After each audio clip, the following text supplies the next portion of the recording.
So with that being said, I'd like to talk about the science behind Sensoril and the substantiation for the product in terms of the health benefits. Sensoril is supported by a randomized, double-blind, placebo-controlled human clinical trial, which is the gold standard in product efficacy validation. Now, for those of you that don't know or may not be familiar with those terms, what double-blind means is that neither the subjects in the study nor the researchers that are conducting the study and that are dispensing the test agent, in this case Sensoril, neither the subjects nor the researchers know who is getting active material and who is getting placebo. The second component of that is placebo control, which means that we do have a group within the study that is taking placebo, and we will measure the active group versus placebo, because without that placebo, you can't really be sure is there a placebo effect going on. So double-blind, placebo-controlled is very, very strong in terms of the research validation behind the product. The Sensoril study was published in the peer-reviewed Journal of the American Nutraceutical Association, also known as JANA. The Sensoril clinical trial had 98 subjects. We had 4 treatment groups. The first group took 250 milligrams of Sensoril twice a day. The second group took 125 milligrams of Sensoril twice a day. The third group had 125 milligrams once a day of Sensoril, and the fourth group was our placebo group.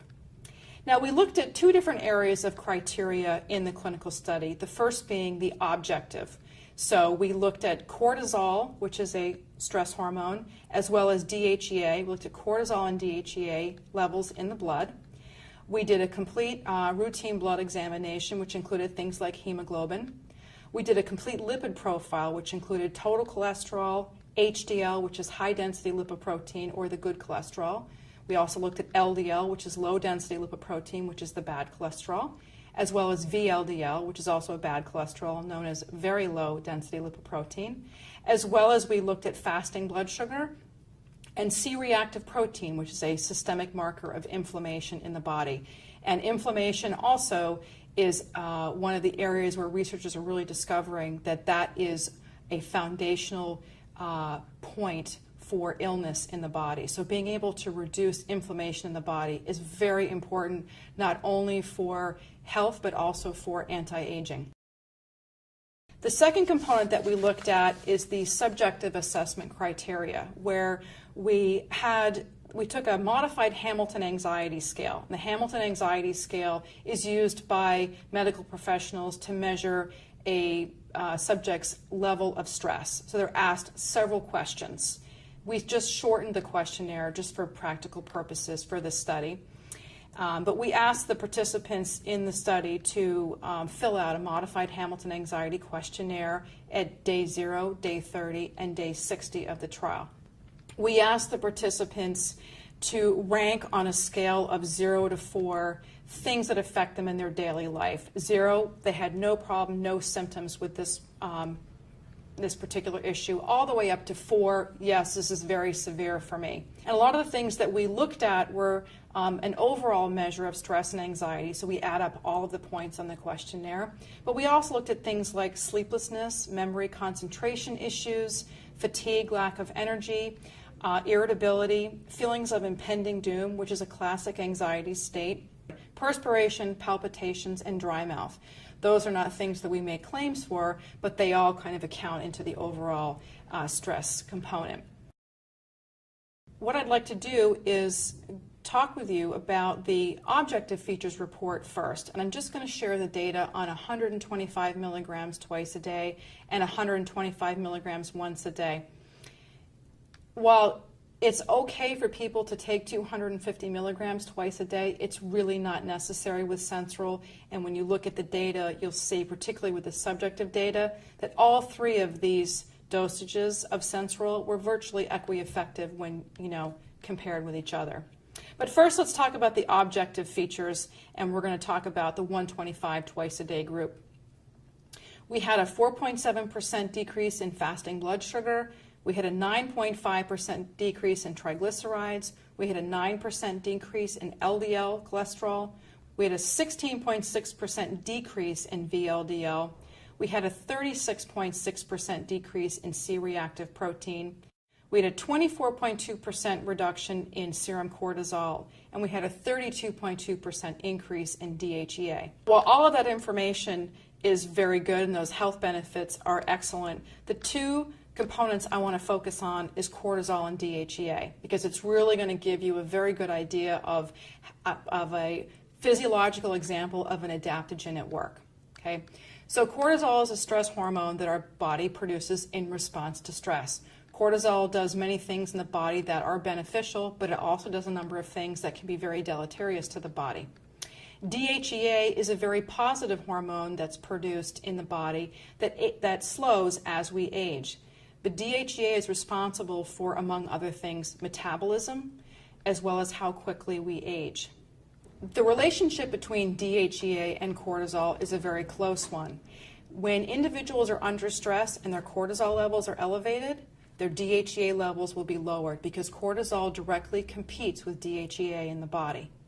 So a good example I can give you is if you look at a president in year 1, year 2, year 3, year 4, and you look at if they're lucky enough to be in office for 8 years, if you look at them at year 1 and then look at them at year 8, you see how rapidly they age. That has everything to do with the amount of stress that they're under on a constant basis and the relationship between cortisol and DHEA. So when we look at this example here of the cortisol levels being decreased and the DHEA levels going up, again, that's a perfect physiological example of an adaptogen at work helping to bring the body back into balance, back into homeostasis. Now, the objective features report for Sensoril at 125 milligrams once a day, we had a 6.3% increase in hemoglobin. We had an 8.9% decrease in VLDL, again, very low density lipoprotein. We had a 31.6% decrease in C-reactive protein. We had a 14.5% decrease in serum cortisol and a 13.2% increase in serum DHEA. So even at that lower dosage, again, we have a nice balance going on there of reduction in cortisol and increase in DHEA. So now I'd like to talk about the subjective features. And while the objective features data that I shared with you is very compelling and that's very important for overall health, being able to reduce some of those numbers and increasing others, the subjective data is where I find the real excitement because it speaks to the experiential nature of the product, i.e. we get to see in a research setting how people feel, how their symptoms are reduced, and how much better they feel when they take Sensoril. So this particular slide I'm going to share with you is based on the 125 milligram twice a day group. So from baseline to day 30, i.e. the beginning of the study to the midpoint of the study, we had a 39.5% reduction in overall stress and anxiety.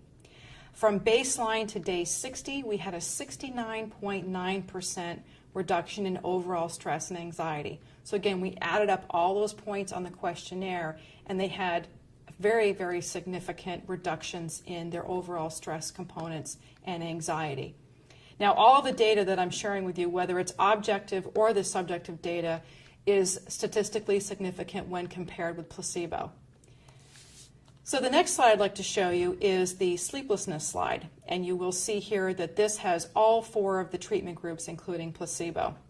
The y-axis, again, is 0 to 4. 0, it's not a problem for me, all the way up to 4. This is a really severe problem for me. We see the red line, which is placebo, has no change. We see the 250 milligram dose, which is the royal blue line, the 125 milligram twice a day dose, which is the green, and the 125 milligrams once a day, which is the gold. We see significant reductions in all 3 of those from baseline to day 30 to day 60. Now, at the end of the study, at day 60, all 3 of those treatment groups are pretty much right on top of each other. So again, they're equi-effective. We notice in the higher dosages, they tend to get there a little bit faster, but at the end of the day, they're all getting that benefit, all statistically significant. And what this also shows us is what we know about adaptogens in general, is that the benefits of adaptogens are cumulative in nature. The longer you take the product, the greater the benefit is going to be. Adaptogens are designed to be taken on a daily basis for the long term. The next one is fatigue, lack of energy. Again, we see very nice reductions in overall fatigue and lack of energy at day 0 to day 30 to day 60 with no change in the placebo group. The next one is in inability to concentrate. Again, a very strong area for Sensoril, and we see very significant reductions in inability to concentrate and memory issues. The next one is irritability. Again, not a lot I can say here except that we see highly significant reductions in irritability, and that one on the y-axis at the beginning of the study was at about 3.5 to 3.8, so it couldn't really get much higher. And by the end of the study, it was down to almost 0. So again, all 3 of those treatment groups significantly reduced irritability, which speaks to the mood enhancement benefits of the product. And the final one is feelings of impending doom, which always seems to elicit a response in people. But again, that's a very classic feeling or mood state for people that are anxious. And we had very significant reductions in overall feelings of impending doom.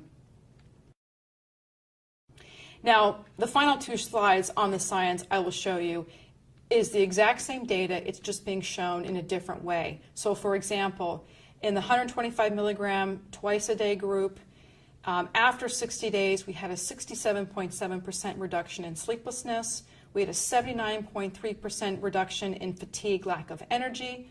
We had a 75.8% decrease in inability to concentrate, 57.1% decrease in forgetfulness, and a 76.5% decrease in irritability.